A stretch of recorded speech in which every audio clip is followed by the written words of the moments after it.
Bon, ici, on va parler de l'accélération centripète. L'accélération centripète, on va l'étudier dans un mouvement circulaire uniforme. Dire uniforme, cela veut dire que la vitesse reste constante tout au long du trajet. Alors, la question se pose que qu'est-ce que ça veut dire l'accélération ici, puisque la vitesse reste constante? Parce que on a étudié que l'accélération, c'est la variation de la vitesse par rapport au temps. On va voir ensemble. Donc, je considère une particule, là, regardez le laser, là, à côté, donc, qui va faire une trajectoire circulaire. Voilà, ça c'est une trajectoire circulaire. Et puis, cette particule-là, il part de position numéro 2 et il revient sur cette position-là, d'après un tour complet. Et puis, là, on va calculer l'accélération moyenne. Pour calculer l'accélération moyenne, on prend une position symétrique par rapport à l'axe des x, c'est-à-dire l'axe horizontal. Donc, je trace ici la vitesse v qui est tangente à la trajectoire, et puis je prends une position 1 qui est symétrique par rapport à l'axe horizontal, et puis ben voilà la vitesse v. Donc, ce que je vais calculer ici, c'est l'accélération moyenne à x, qui est delta Vx sur delta t, et puis à y, qui est delta Vy sur delta t. Donc, je commence par Vx. Regardez, la V ici, Vx1, c'est-à-dire la position 1. Ici, l'angle est pi sur 2, et puis par rapport à l'horizon, ça fait moins θ. Donc, l'angle entre la vitesse v et l'horizon, ça fait, c'est-à-dire l'axe des x, ça fait pi sur 2 moins θ. Donc, je trace la projection suivant l'axe des x, et puis V1x est égal à V cosinus pi sur 2 moins θ. Avec les relations trigonométriques, je sais que ça donne V sinus θ. Je vais pour la position 2. Donc, la projection du vecteur sur l'axe horizontal, ça me donne V2. Et puis là, l'angle, regardez, c'est pi sur 2 plus θ. Donc, V de x est égal à V cosinus θ plus pi sur 2 est égal à moins V sinus θ. Pour calculer delta Vx, je sais que c'est V de x moins V1x. Alors, je l'écris. Et puis, je regarde ici, le V de x, c'est déjà un signe moins derrière. Et le V1, c'est positif, c'est la même chose avec le signe contraire.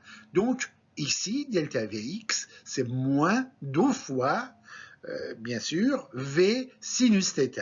Donc, ça, je le garde. Et puis, je vais pour calculer le delta Vy.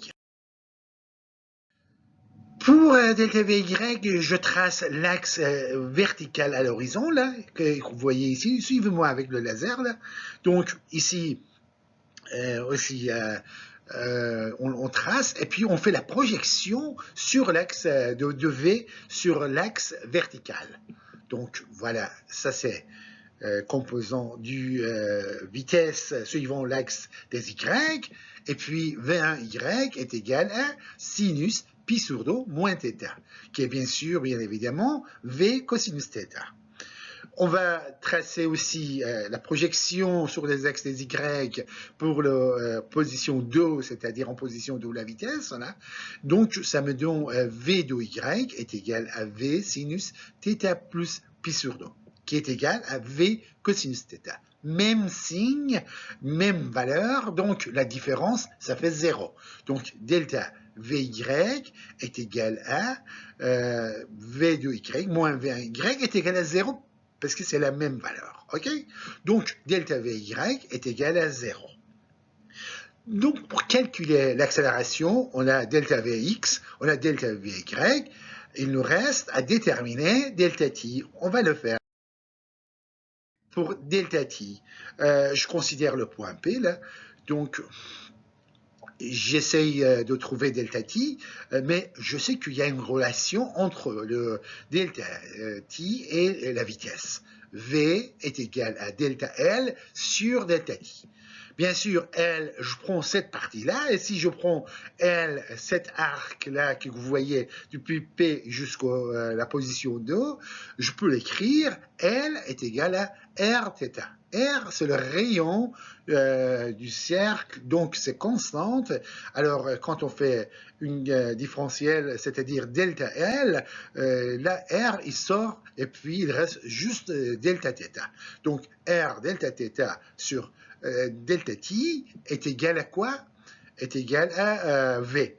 Je sais que delta θ, pour ce qu'on a ici, là, la position entre la position 1 et 2, c'est égal à 2θ. Regardez là, ici, là, c'est 2θ, donc je le remplace, et puis j'intervertis la place de delta t et le V. Donc voilà, delta t est égal à R 2 fois θ sur V. Alors, on a tout pour calculer AX, évidemment. AY, comme on le verrait, ça serait 0. Donc, j'écris le AX. AX, ça, moins 2 fois V sinus θ, je le mets au numérateur. Et là, delta t, R 2 fois θ sur V, je le mets au dénominateur. Donc, là, j'ai le AX. Et puis, là, AY est égal à 0. Tout simplement, au passage, je le signale qu'en tout instant, AY, la vitesse, enfin, l'accélération moyenne est égale à 0. Et puis, là, on n'a plus besoin du reste. On va prendre... Et puis, on cherche l'accélération instantanée. Pour l'accélération instantanée, regardez, le θ, il suffit qu'on tende θ vers 0. Donc, je vais l'accélération instantanée au point P. Donc, je vais effacer tout ce qui est là. Et puis, je vais dire que voilà, AX est égal à la limite, θ tend vers 0, moins 2 fois, V ici au dénominateur va remonter sur le numérateur, ça fait V au carré, sinus θ sur R 2 fois θ. Ici, 2 avec le 2, ça simplifie, je simplifie un peu l'image là pour voir la vitesse et puis à l'instant t, c'est-à-dire là où θ tend vers 0, si vous voulez, dans un instant donné, la vitesse instantanée ici là. Donc, θ tend vers 0, et puis 2 avec 2, ça va se simplifier, je simplifie, il reste quoi? Il reste V2 sinus θ, R sur R. Bien sûr, V2 sur R ne dépendent pas de θ, donc ça sort de la limite. Je vais l'écrire plus simplement, V2 sur R, avec le signe moins bien sûr qui est derrière. Limite de sinus θ sur θ, quand θ tend vers 0. Bien sûr, ça, vous l'avez étudié dans le calcul différentiel 1, et puis la limite de ça, c'est bien connu. Sinus θ sur θ, quand θ tend vers 0, est égal à 1. Donc, j'écris est égal à 1, et puis il reste AX, qui est moins V2 sur R. Alors, j'ai pris la direction de AX de ce côté-ci, c'est-à-dire positif vers droite, alors il y a le signe négatif, donc ça nous dit qu'il y a une accélération dans ce sens qui est AR, qui est bien sûr l'accélération radiale qu'on l'appelle, qu'on le nomme l'accélération centripète, qui est égale à moins AX. Donc accélération centripète est égale à V2 sur R, et ça apparaît à chaque fois qu'il y a un changement de direction. Quand il y a un changement de direction, il y a une force perpendiculaire à la direction qui agit sur la particule pour changer la direction, et puis on l'appelle bien sûr ça, c'est l'accélération centripète. Ben voilà, ça c'est ce que j'ai préparé pour l'accélération centripète. Merci bien.